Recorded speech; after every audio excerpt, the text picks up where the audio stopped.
dziedāsim par āboliem un būtījumiem. Pagriezīsimies tā, lai mammas un tēti arī mūs redz sejas, ja? Jūs pagriezīsies.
Bet zem koka lakās bija ieritinājies ežuks, kas gatavojās ziemas miegam. Ābols, krītot lejā, bija tam uzkritis uz adatām, no kā ežuks ļoti pārbijās un metās bēgt.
jāsadala. Ezītis to ņēma un sadalīja 4 daļās. Un vienu gabaliņu iedeva arī Lācītim. Lācītis brīnījās, par ko tad viņam?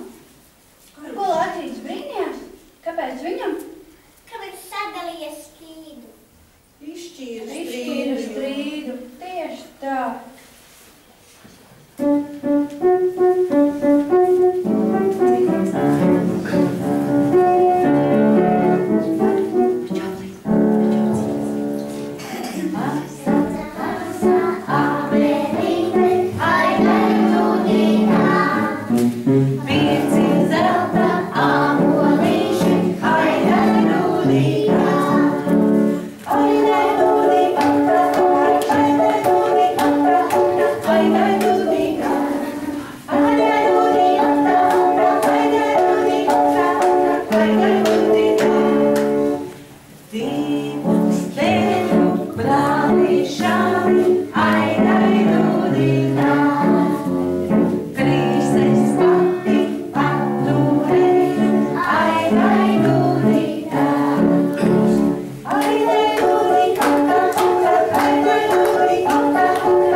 Apsēžamies, un Lācītis bija izdalījis tā, ka visiem arī mums sanāca. Nu, uzcienājieties pa gabaliņam un pārējo mēs iesim uz grupiņu cienāties, lai mēs varam sajust, cik tas garšīgs tas meža ābolīts.